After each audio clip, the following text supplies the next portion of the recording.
Tanguy est quadraplégique, il souffre notamment de problèmes de préhension. Conséquence, au moment de choisir ses bulletins de vote, Ah bah là, pour les prendre, vous allez voir, c'est quand même compliqué d'en prendre déjà plusieurs.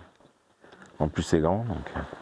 depuis qu'il est en âge de voter, c'est le même parcours du combattant à chaque élection. Si le rideau il pouvait s'ouvrir et se fermer, vous voyez bien, il faudrait que je puisse faire demi-tour. L'accès à l'isoloir n'est pas la seule difficulté. L'émargement ou le dépôt de l'enveloppe peuvent aussi être compliqués, des obstacles qui peuvent faire peur.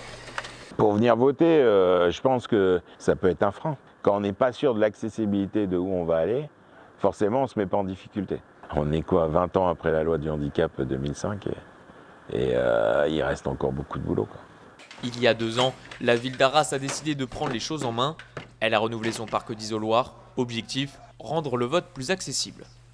La particularité d'un isoloir adapté au passage des fauteuils roulants pour les personnes à mobilité réduite et comme vous pouvez le constater avec une tablette qui est ajustée justement à la hauteur de l'électeur en situation de handicap.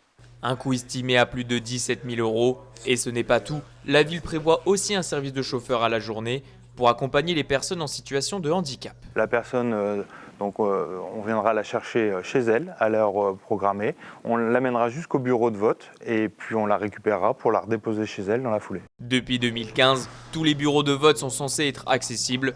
Pour cette association, les sous-préfets en charge du handicap et de l'inclusion doivent mieux contrôler les collectivités et, en cas de problème, sanctionner avec des amendes.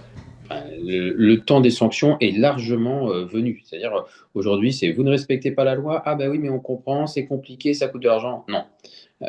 Quand un contrevenant circule sur la voie publique à 90 km/h au lieu de 50, on ne lui dit pas, bah, on vous comprend, etc. Non, il y a amende, il y a sanction. En France, 18% de la population est en situation de handicap.